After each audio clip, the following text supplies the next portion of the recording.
Waheshimiwa wabunge, sasa nimwite Waziri wa Ujenzi Mheshimiwa Abdallah Ulega ili aje kuwasilisha hoja za serikali kwa wizara yake ya ujenzi.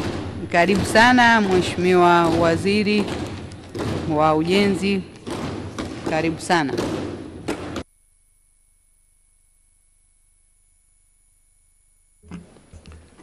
Mheshimiwa Mwenyekiti,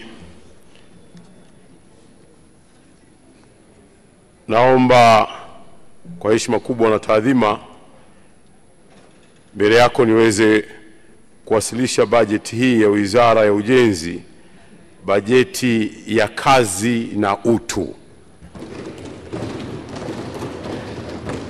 Mheshimiwa Mwenyekiti, kufuatia taarifa iliyowasilishwa hapa bungeni na kamati ya kudumu ya Bunge ya miundombinu iliyochambua utekelezaji wa bajeti ya Wizara ya Ujenzi ya mwaka wa fedha 24-25, ninaomba kutoa hoja kwamba bunge lako tukufu sasa likubali kupokea na kujadili utekelezaji wa mpango na bajeti ya Wizara ya Ujenzi kwa mwaka wa fedha 24-25. Aidha, ninaliomba bunge lako tukufu liridhie kupitisha mpango na makadirio ya mapato na matumizi ya fedha ya Wizara ya Ujenzi kwa mwaka wa fedha 25-26. Mheshimiwa Mwenyekiti, nianze kwa kumshukuru Mwenyezi Mungu mwingi wa rehema na mwingi wa ukarimu kwa kutujalia afya njema na kutuwezesha kukutana leo hii hapa bungeni. Mheshimiwa Mwenyekiti, nitumie nafasi hii adhimu na kwa unyenyekevu mkubwa kutoa shukrani zangu za dhati kwa Mheshimiwa Dr. Samia Suluhu Hassan, Rais wa Jamhuri ya Muungano wa Tanzania, kwa kuendelea kuniamini na kuniteua kuwa Waziri wa Ujenzi tangu tarehe 8 Disemba mwaka 2024. Naomba kupitia kwako nimwahidi Mheshimiwa Rais kuwa kwa kushirikiana na watendaji wenzangu katika wizara nitatekeleza majukumu haya niliyopewa kusimamia kwa uaminifu na kwa moyo wangu wote. Mheshimiwa Mwenyekiti, sambamba na shukrani hizo kwa Mheshimiwa Rais, kipekee nitumie fursa hii kumpongeza kwa kazi kubwa ambayo anaendelea kuifanya ya kuliongoza taifa letu. Sote ni mashuhuda wa namna alivyofanya mapinduzi makubwa katika sekta zote nchini. Chini ya uongozi wake tumeshuhudia miradi mikubwa katika sekta mbalimbali, ikiwa ni pamoja na sekta ya ujenzi inayoendelea kutekelezwa nchi nzima. Kukamilika kwa miradi hii kunachochea maendeleo ya sekta nyingine za kiuchumi na kijamii, na hivyo kukuza uchumi wa mtu mmoja mmoja na taifa kwa ujumla. Hakika wa Tanzania tunajivunia na tunatembea kifua mbele chini ya uongozi imara wa Mheshimiwa Rais Daktari Samia Suluhu Hassan. Mheshimiwa Mwenyekiti, naomba pia kumpongeza Mheshimiwa Dr. Philip Isdori Mpango, Makamu wa Rais, Mheshimiwa Kassim Majaliwa, Waziri Mkuu, na Mheshimiwa Dr. Doto Mashaka Biteko, Naibu Waziri Mkuu na Waziri wa Nishati, kwa kumsaidia na kumshauri vyema Mheshimiwa Rais katika uongozi wa nchi yetu. Viongozi hawa pia wamekuwa wakitoa miongozo na maelekezo mbalimbali ambayo yamesaidia sana katika utekelezaji wa majukumu ya Wizara ya Ujenzi. Ninawashukuru sana. Mheshimiwa Mwenyekiti, nitumie fursa hii pia kumpongeza Mheshimiwa Spika Dr. Tulia Ackson, Naibu Spika Mheshimiwa Musa Azan Zungu kwa namna wanavyoongoza kwa weledi bunge hili la 12 la Jamhuri ya Muungano wa Tanzania ambalo litafikia tamati katika mkutano huu. Aidha, nitumie nafasi hii kutoa shukrani kwa ofisi yako Katibu wa Bunge na watendaji wa ofisi kwa ushirikiano ambao mnatupatia wakati wote katika utekelezaji wa majukumu yetu. Mheshimiwa Mwenyekiti, kipekee naomba kuishukuru kamati ya kudumu ya Bunge ya miundombinu chini ya uongozi wa Mwenyekiti Mheshimiwa Suleiman Moshi Kakoso na Makamu Mwenyekiti Mheshimiwa Anne Kilango Malechela.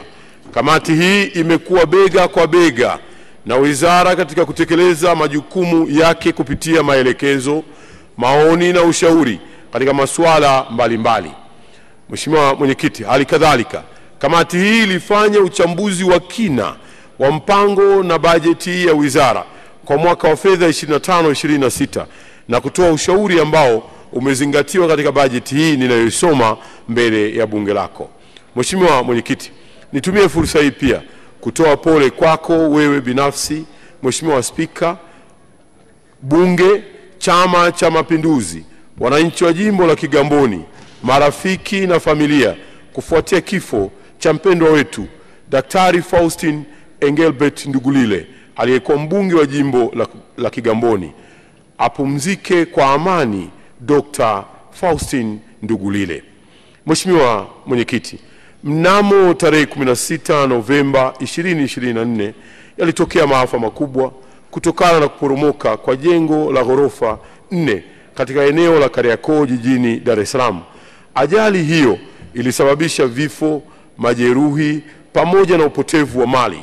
Nitumie nafasi hii kutoa pole kwa wote walioathirika kwa namna moja au nyingine na maafa haya, na ninawaombea marehemu wote wapumzike kwa amani. Mheshimiwa Mwenyekiti, sisi katika Wizara ya Ujenzi tuliguswa na utu ulioonyeshwa na Rais Daktari Samia Suluhu Hassan wa kwenda yeye mwenyewe kuona kilichotokea, na alifika Kariakoo moja kwa moja akitokea uwanja wa ndege baada ya kurejea nchini kutoka Brazil alikohudhuria mkutano wa mataifa tajiri duniani, yani G20.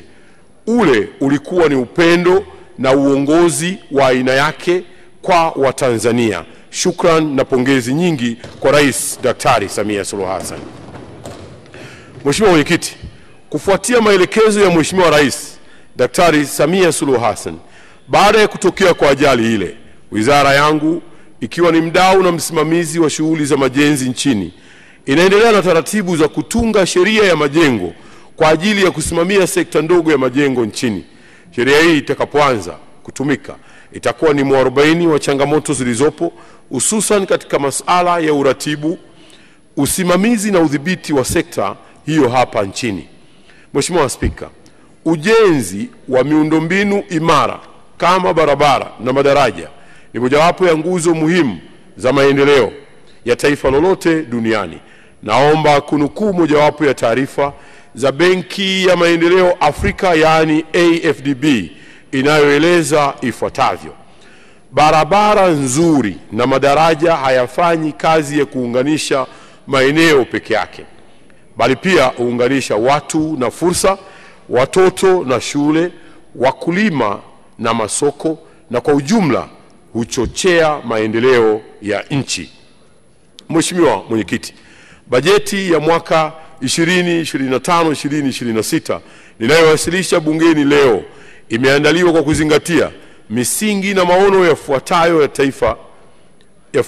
ya taifa na serikali yetu: Dira ya Taifa ya Maendeleo ya 2025, Mpango wa 3 wa Maendeleo ya Taifa wa miaka 5, Ilani ya Uchaguzi ya Chama cha Mapinduzi ya mwaka 2020, Mpango Mkakati wa Wizara, Ahadi za Viongozi Wakuu wa Serikali, Malengo ya Maendeleo Endelevu 2030 na Mwongozo wa Maandalizi ya Mpango na Bajeti ya Serikali kwa mwaka wa fedha 2025-2026. Utekelezaji wa bajeti ya 24-25. Mheshimiwa Mwenyekiti, katika mwaka wa fedha 24-25 Wizara ya Ujenzi ilitengea shilingi bilioni 81,407,438 ikiwa ni bajeti ya matumizi ya kawaida. Kati ya fedha hizo shilingi bilioni 76,588,233,000 ilikuwa ni bajeti ya mishahara, na shilingi trilioni 4 bilioni 819,205,000 ni kwa ajili ya matumizi. Shilingi bilioni 4 milioni 819,205,000 ni kwa ajili ya matumizi mengineyo. Mheshimiwa Mwenyekiti, hadi Aprili 2025 jumla ya shilingi bilioni 63 milioni 506,309 1562 zilipokelewa. Kati ya fedha hizo shilingi bilioni 61 milioni 152 laki 975,329 na senti 92 ni kwa ajili ya mishahara ya watumishi wa wizara na taasisi, na shilingi bilioni 2 milioni 353,334,232 na senti 32 ni kwa ajili ya matumizi mengineyo ya wizara na taasisi zake. Bajeti ya miradi ya maendeleo. Mheshimiwa Mwenyekiti, bajeti kwa ajili ya miradi ya maendeleo iliyotengwa kwa mwaka wa fedha 2024-2025 kwa Wizara ya Ujenzi ni shilingi trilioni 1 bilioni 687 milioni 888 laki 714,000. Kati ya fedha hizo shilingi trilioni 1 bilioni 141 milioni 803 laki 989,000 ni fedha za ndani, na shilingi bilioni 546 milioni 725 ni fedha za nje. Kati ya fedha hizo, kati ya fedha za ndani shilingi bilioni 599,756 milioni 467,800 ni fedha zilizotengwa kwa ajili ya bajeti ya mfuko wa barabara, na shilingi bilioni 542 milioni 47,521,200 ni fedha kutoka katika mfuko mkuu wa serikali. Mheshimiwa Mwenyekiti, hadi Aprili 2025 fedha zilizopokelewa ni shilingi trilioni 1 milioni 535,92 milioni 21,470 na senti 55. Kati ya fedha hizo shilingi bilioni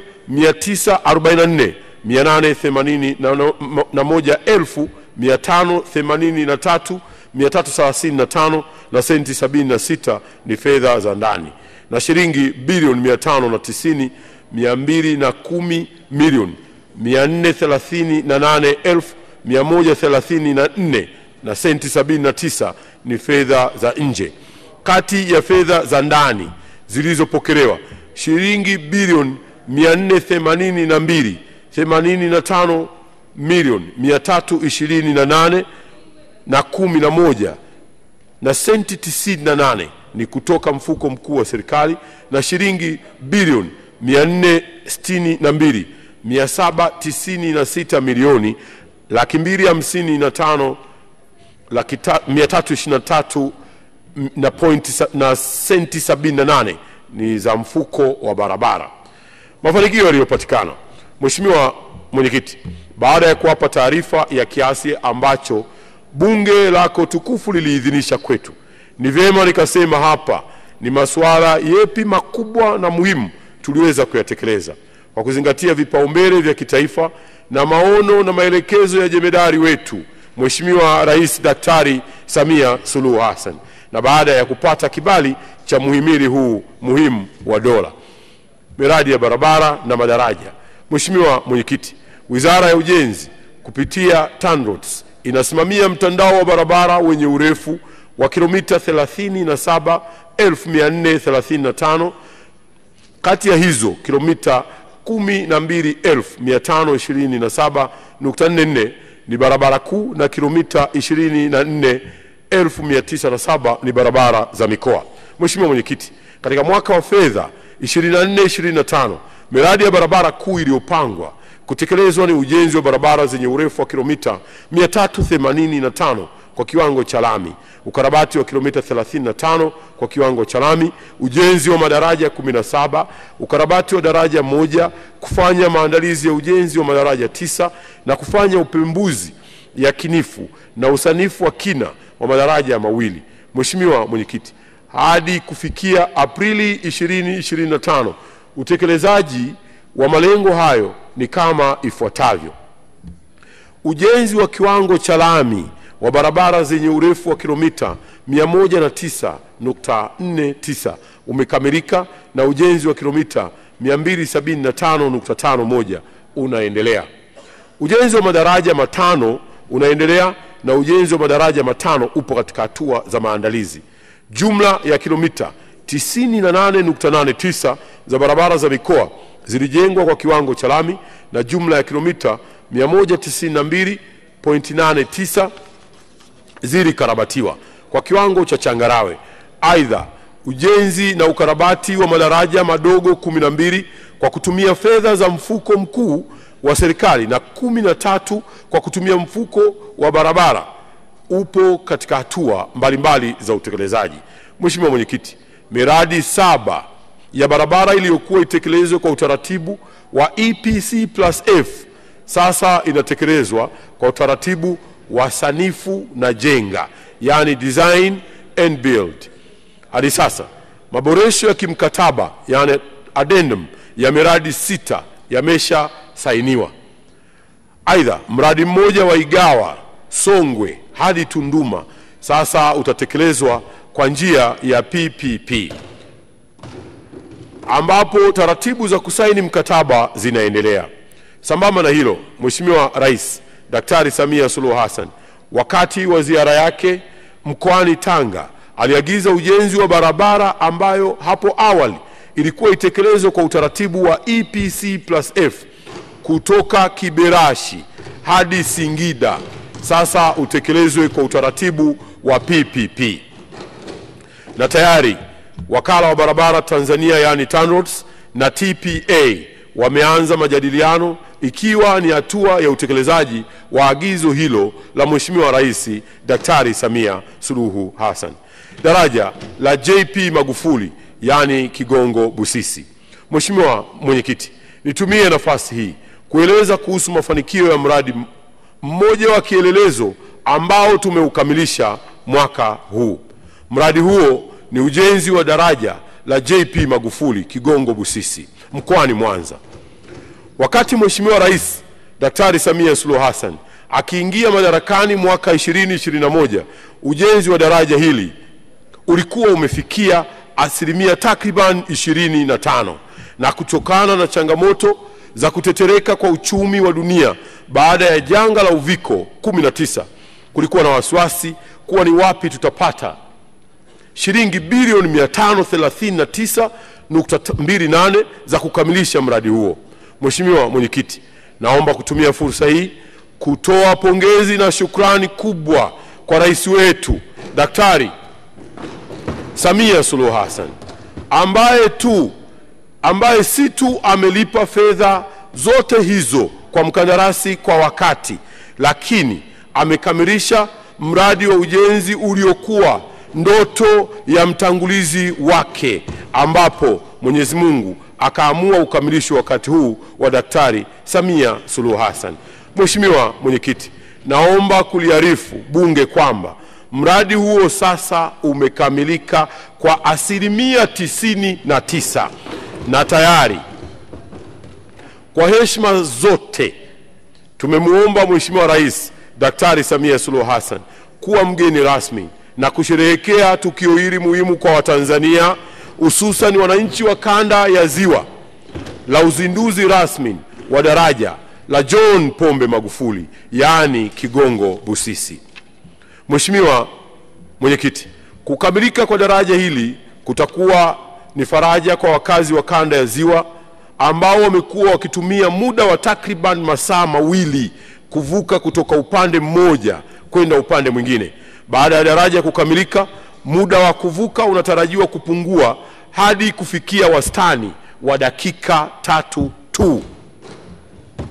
Aidha, daraja hili linategemewa kuongeza shughuli za kiuchumi ndani na nje ya mikoa ya kanda ya Ziwa na hata nchi jirani na taifa letu. Mheshimiwa Mwenyekiti, daraja hili pia litakuwa ni mojawapo ya alama na fahari ya taifa letu, kwani urefu wake wa kilomita 3.2 litakuwa ndilo daraja refu zaidi katika ukanda huu wa Afrika ya Mashariki na Kati. Naomba kuliarifu Bunge kuwa vivuko vyote vilivyokuwa vinatumika katika eneo la Kigongo Busisi tunatarajia vitapelekwa katika maeneo mengine ambayo yana uhitaji. Mheshimiwa Mwenyekiti, miradi ya ujenzi na ukarabati wa vivuko na maegesho ya vivuko. Mheshimiwa Mwenyekiti, wizara kupitia wakala wa ufundi na umeme Tanzania yani TEMESA inasimamia uendeshaji wa vivuko nchini. Hadi kufikia Aprili 2025, ujenzi wa upanuzi wa jengo la abiria katika maegesho ya Magogoni Kigamboni upande wa Kigamboni jijini Dar es Salaam awamu ya kwanza umekamilika na miradi mingine ipo katika hatua mbalimbali za utekelezaji.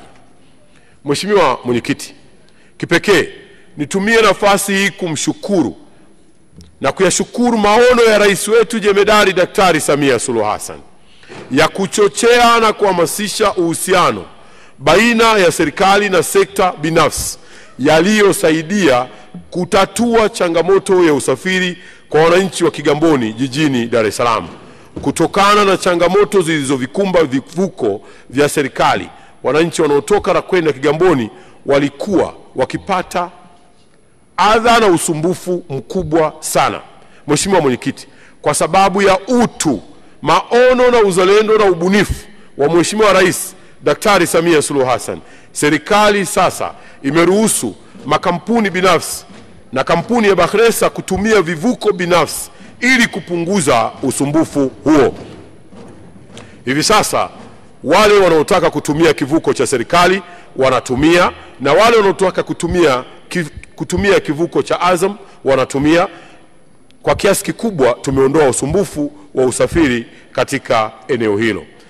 Maelezo ya hatua za utekelezaji wa miradi mingine ya vivuko yameonyeshwa katika kitabu cha hotuba yangu kuanzia aya ya 145 hadi aya ya 150.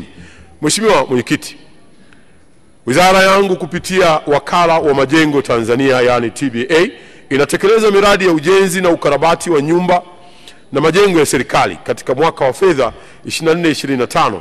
Miradi mbalimbali imetekelezwa ikiwemo ujenzi wa nyumba za makazi ya watumishi wa umma na katika maeneo mbalimbali nchini, ukarabati wa nyumba za viongozi wa serikali pamoja na usimamizi wa majengo ya wizara 19 katika mji wa serikali yani Mtumba. Maelezo ya kina kuhusu utekelezwaji wa miradi hiyo na mingine mingi inayotekelezwa na TBA imeonyeshwa kuanzia aya ya 151 hadi aya ya 156 ya kitabu cha hotuba yangu. Mheshimiwa Mwenyekiti, sheria ya uanzishaji wa wakala wa majengo ya Tanzania yani TBA imehuishwa kupitia GN namba 595 ambayo inaruhusu wakala kuhusisha sekta binafsi katika utekelezaji wa miradi yake pamoja na kuwauzia na kuwapangisha nyumba wasiokuwa watumishi wa umma kwa bei ya soko.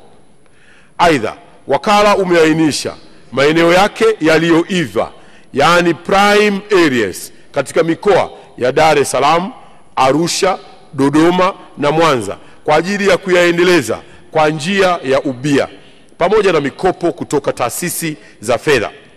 Hivyo tunawakaribisha wawekezaji wote wa ndani na nje ya nchi kuja kuwekeza nasi.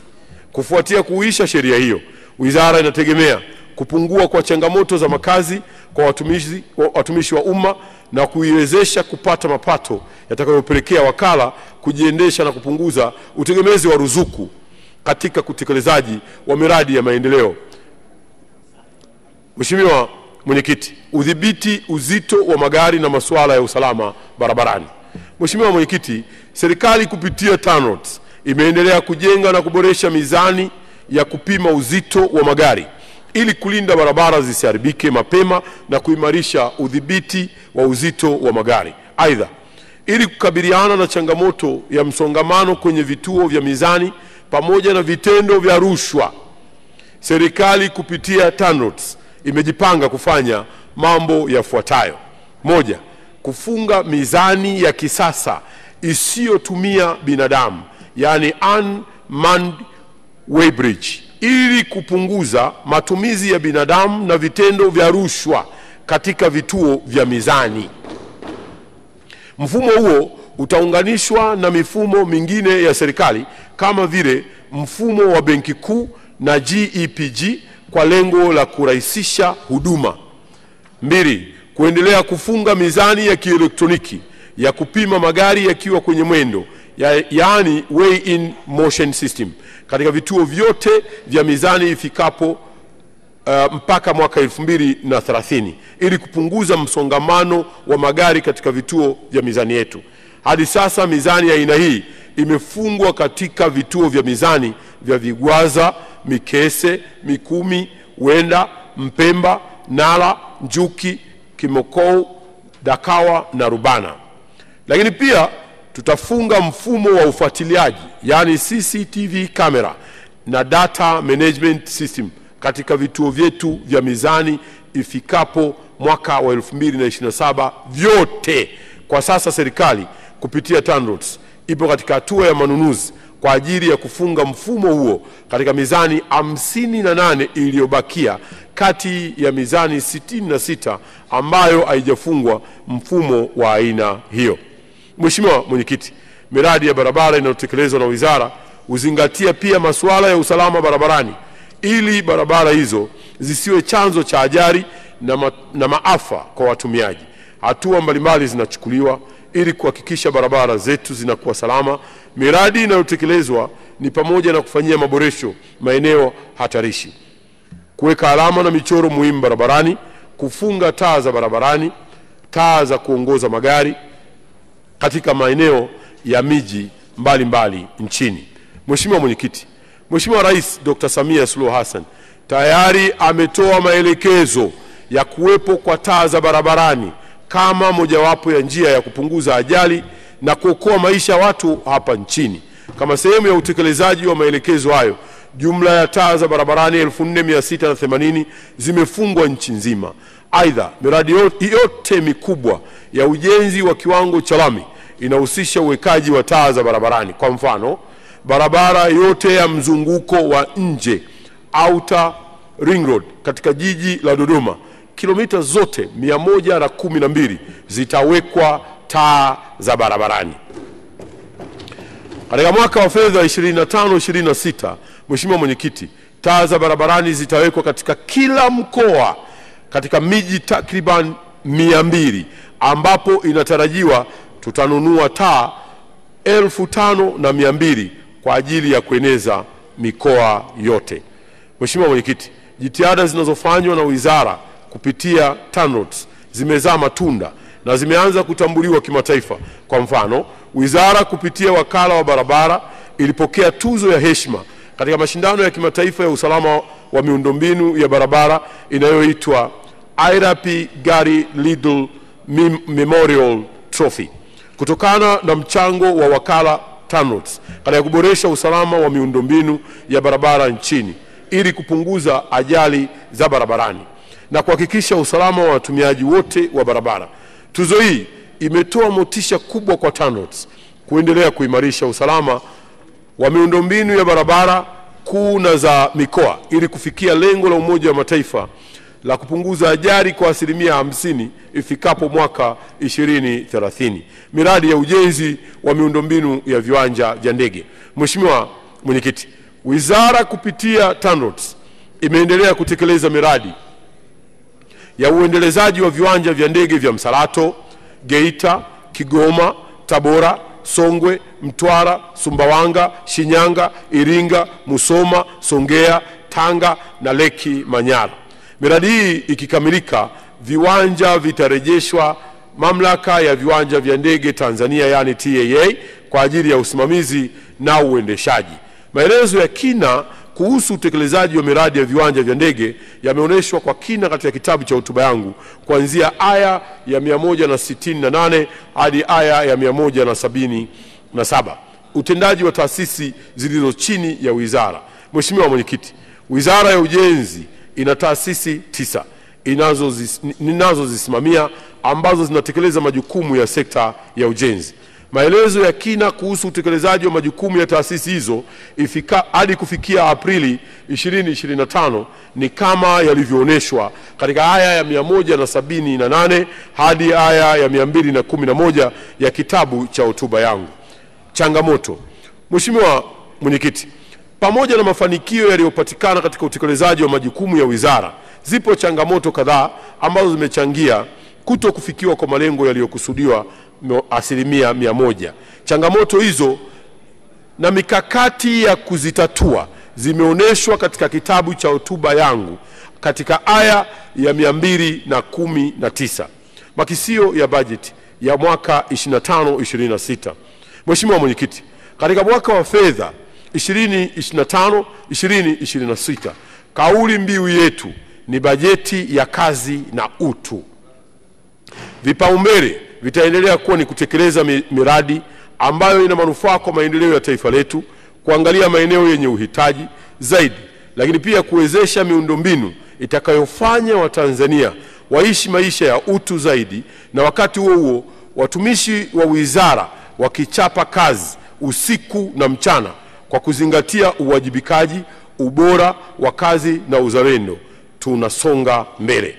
Mheshimiwa Mwenyekiti, katika malengo hayo ya jumla, wizara itajikita katika vipaumbele mahususi vifuatavyo, ikiwa ni pamoja na kutekeleza ahadi na maelekezo mahususi ya Mheshimiwa Rais Daktari Samia Suluhu Hassan. Moja ni ujenzi wa barabara za kimkakati zenye kufungua fursa za kiuchumi, kuimarisha shughuli za kijamii na zinazounganisha barabara na njia zingine za usafiri. Ujenzi wa barabara zinazounganisha makao makuu ya mikoa, nchi jirani na zile za ulinzi. Tatu ni ujenzi wa barabara za kupunguza msongamano katika miji inayokuwa na majiji.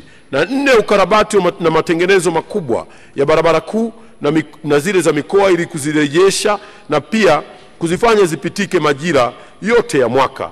Tano, kuimarisha usafiri na miundombinu ya vivuko. Sita ni miradi ya usalama barabarani ikiwemo ujenzi wa mizani. Na saba, kujenga nyumba za watumishi wa umma na majengo ya serikali.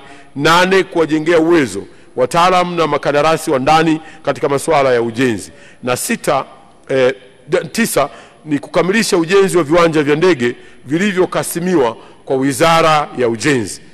Mheshimiwa Mwenyekiti, makadirio ya bajeti ya matumizi ya kawaida.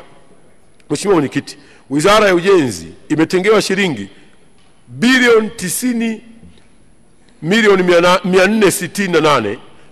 90,468,270,000 ikiwa ni bajeti ya matumizi ya kawaida katika mwaka wa fedha 25-26. Kati ya fedha hizo, shilingi bilioni 85,528,585,000 ni bajeti ya mishahara na shilingi bilioni 5,439,685,000 ni kwa ajili ya matumizi mengineyo. Makadirio ya bajeti ya miradi ya maendeleo.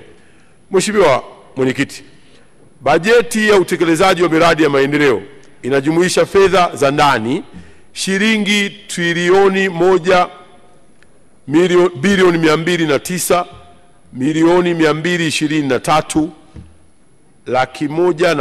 1,209,223,117,000 na fedha za nje ni shilingi bilioni 980,504,441,000.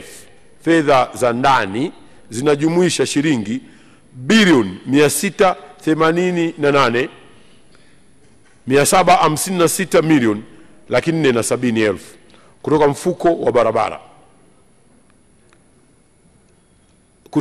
mfuko wa barabara. Na shilingi bilioni 520,466,647,000 ni fedha kutoka mfuko mkuu wa serikali. Mgawanyo wa fedha za maendeleo pamoja na miradi iliyotengewa fedha umeonyeshwa katika kiambatanisho namba 1. Aidha, maelezo ya kina kuhusu miradi itakayotekelezwa yameonyeshwa katika aya 225 hadi aya 365 ya kitabu cha hotuba yangu. Mheshimiwa Mwenyekiti, miradi itakayotekelezwa inajumuisha pia miradi ya matengenezo ya dharura za miundombinu ya barabara na madaraja ambayo iliharibiwa na mvua za El Nino na kimbunga Hidaya mwishoni mwa mwaka 2023 kupitia programu iliyoidhinishwa na Mheshimiwa Rais Daktari Samia Suluhu Hassan ya Crisis and Emergency Response Component, yaani SEC, jumla ya mikataba 81 yenye thamani ya shilingi bilioni 556 milioni 928,617,822 na senti 49 kwa ajili ya matengenezo ya dharura imesainiwa na makandarasi wanaendelea na kazi.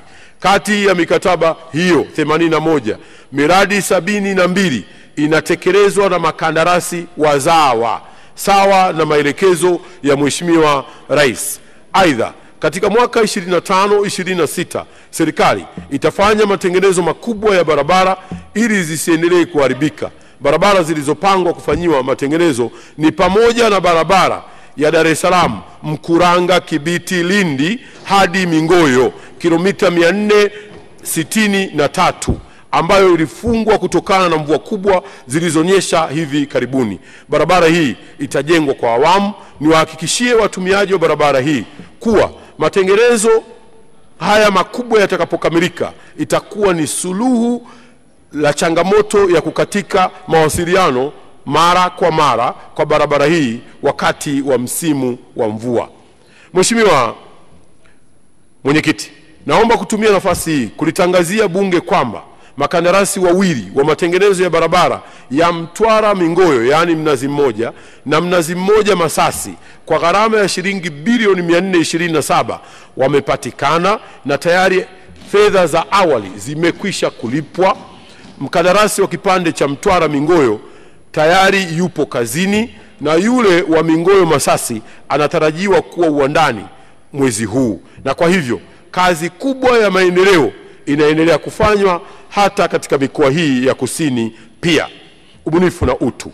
Mheshimiwa Mwenyekiti, mojawapo ya changamoto kubwa ambayo imeikumba sekta ya ujenzi kikanda na kimataifa katika miaka ya hapa karibuni ni suala zima la mabadiliko ya tabia nchi. Ongezeko la vimbunga na mvua zinazosababisha mafuriko yasiyo ya kawaida imekuwa ni changamoto kubwa. Mheshimiwa Mwenyekiti, binafsi nimejionea mwenyewe hali hii wakati wa ukaguzi wa athari za mvua zilizonyesha hivi karibuni na kusababisha kukatika mawasiliano katika barabara kuu ya Dar es Salaam kuelekea mikoa ya kusini, hususan katika eneo la Somanga na pia mkoani Morogoro katika wilaya za Mlimba, Ifakara na Malinyi. Mheshimiwa Mwenyekiti, nimeshuhudia kwa macho yangu namna mabadiliko haya ya tabia nchi yanavyoumiza miundombinu lakini pia kuathiri utu wa watu.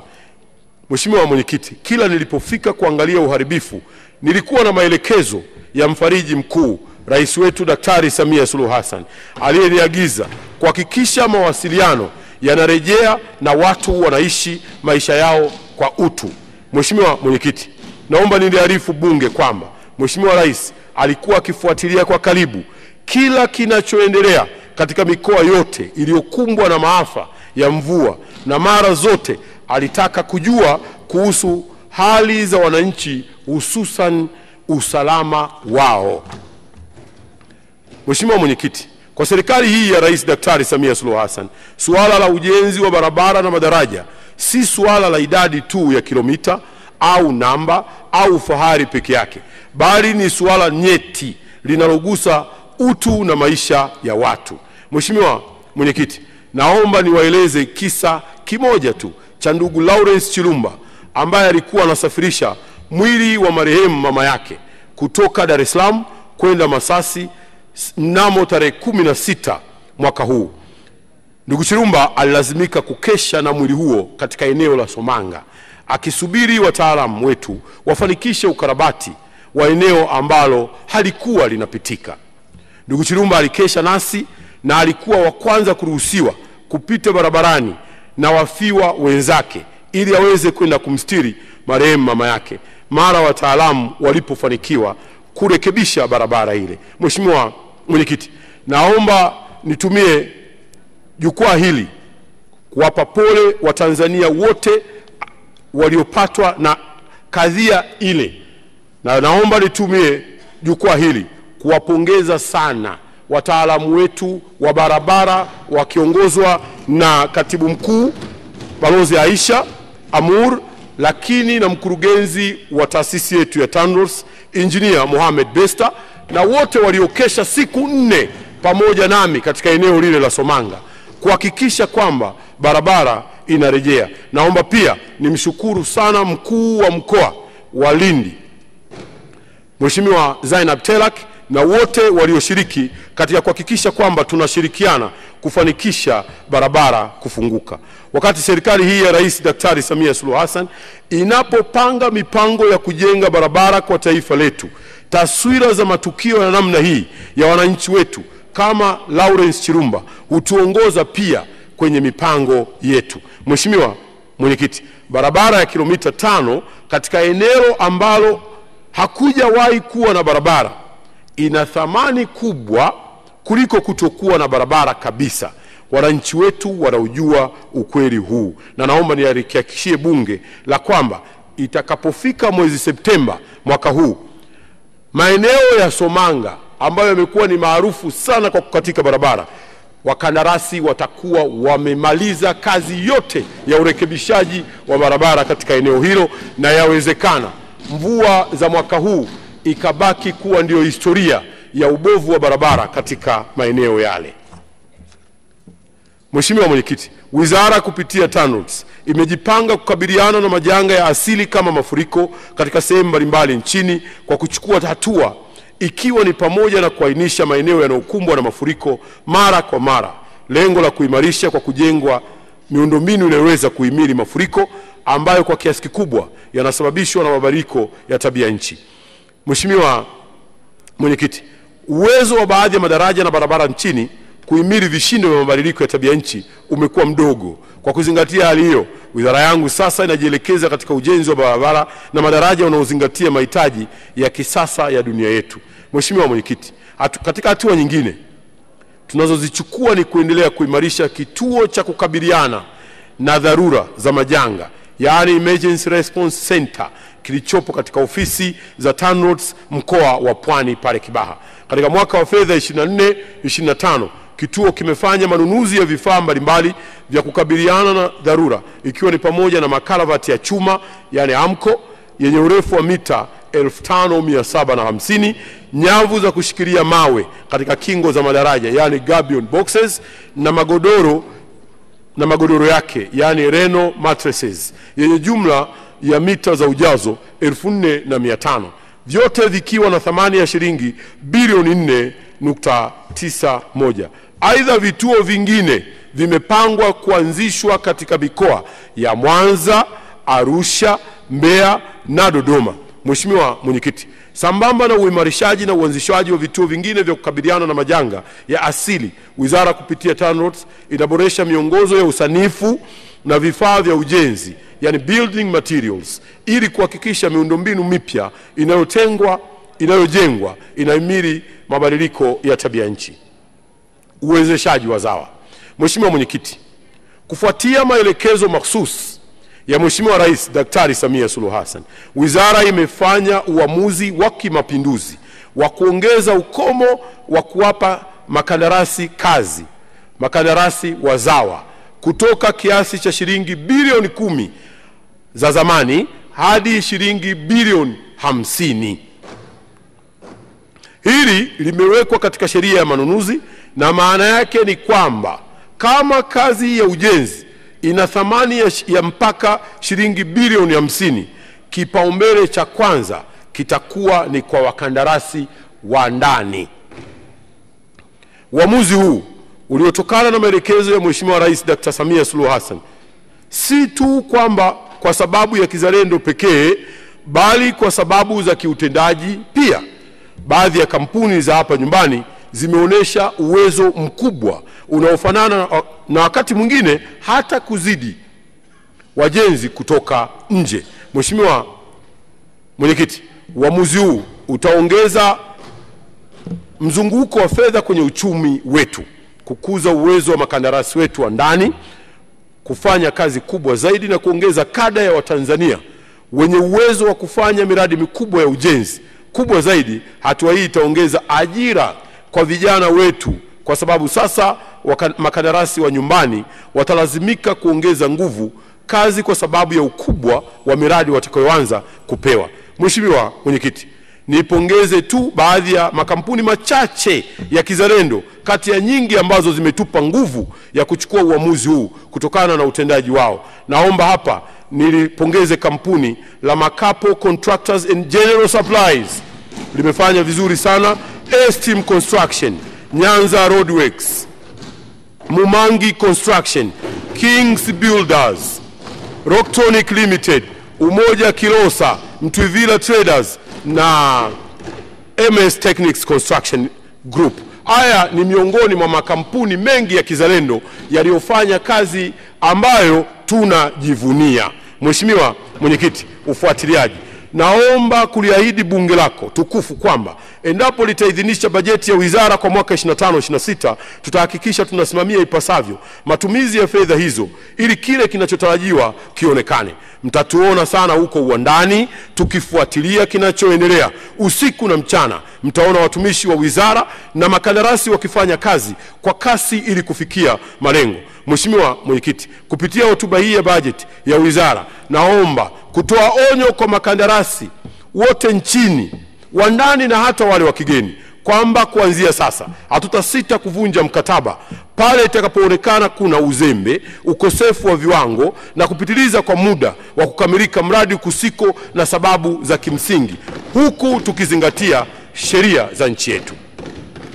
Mheshimiwa Mwenyekiti, kwa niaba ya watumishi wa Wizara ya Ujenzi, naomba nitoe shukrani za dhati kabisa kwa Mheshimiwa Rais Daktari Samia Suluhu Hassan kwa kuongeza mshahara ya wafanyakazi.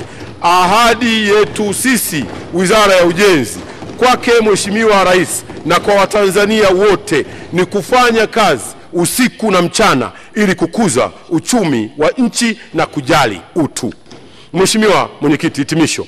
Ninapohitimisha kwa dhati ya moyo wangu, naomba nitoe shukrani kwa watendaji wenzangu wizarani. Kipekee naomba niwashukuru viongozi wenzangu wa wizara wakiongozwa na mtu muungwana, Engineer Mhandisi Godfrey Msongwe Kasekenya, mbunge wa Ileje.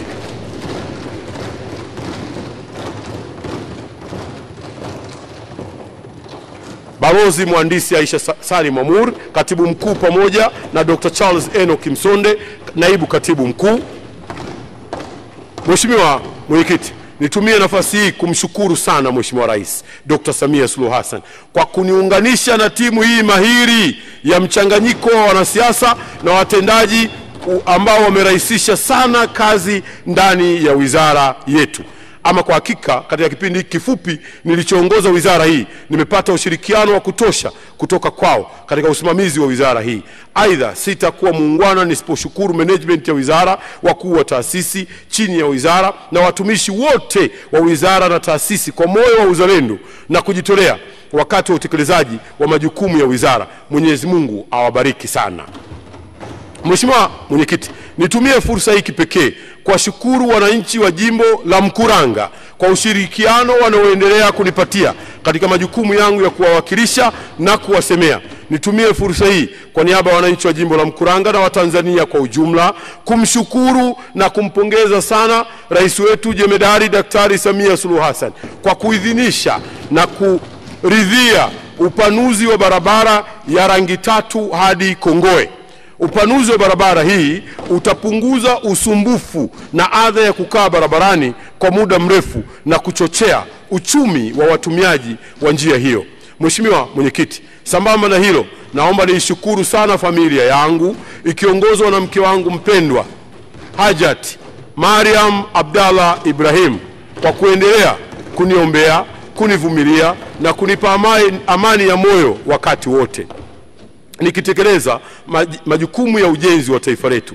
Sina maneno mazuri zaidi ya kusema asanteni sana na Mwenyezi Mungu awabariki. Mheshimiwa Mwenyekiti, utekelezaji wa majukumu ya wizara umefanikiwa kupitia ushirikiano wa serikali na wadau mbalimbali wa maendeleo wa ndani na nje. Na hapa Mheshimiwa Mwenyekiti, kwa ridhaa yako naomba kuwatambua wachache walio wengi walioshirikiana nasi kwa namna moja au nyingine kama ifuatavyo: Benki ya Maendeleo ya Afrika yani AFDB, Benki ya Dunia, Japan International Cooperation yani JICA, OPEC, Korea Kusini yani KOICA, Abu Dhabi Fund, Shirika la Maendeleo la Ufaransa, Jumuiya ya Nchi za Ulaya, Benki ya Uwekezaji ya Ulaya, Kuwait Fund, Bariki, ECOP, Secretariat ya Jumuiya ya Afrika ya Mashariki, Secretariat ya Jumuiya ya Nchi za Kusini mwa Afrika, Japan, China, Norway, NSSF, taasisi za fedha,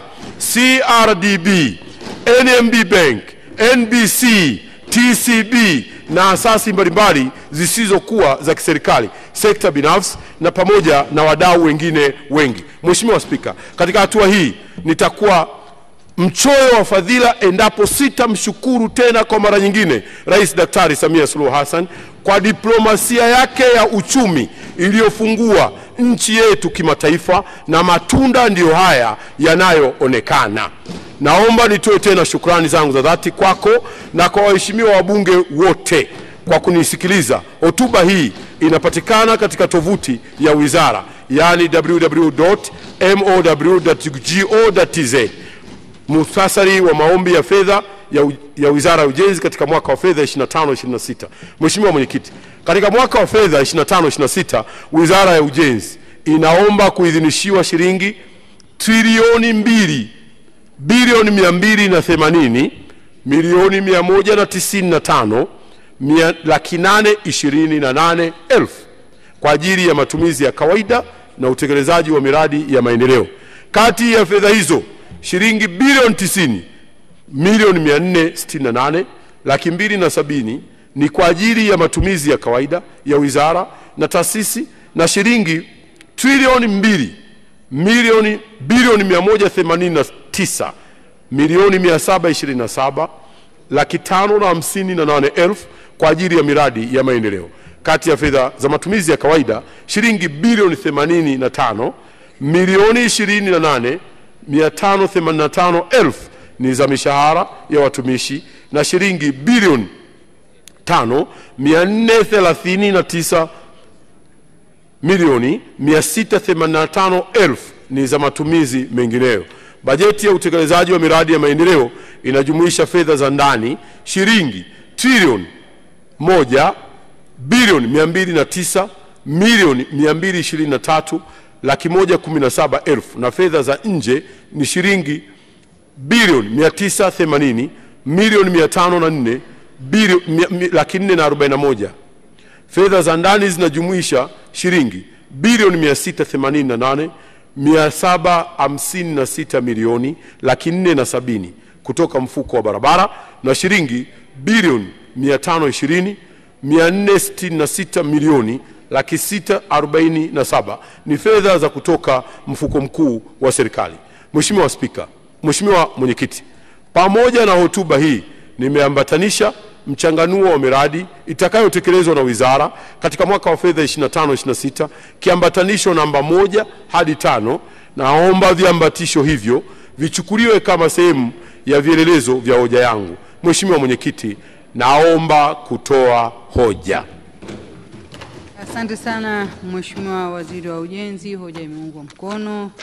Kwa kuwasilisha hotuba hii ya bajeti kwa makadirio na mapato ya matumizi ya fedha mwaka 2025-26. Asante sana.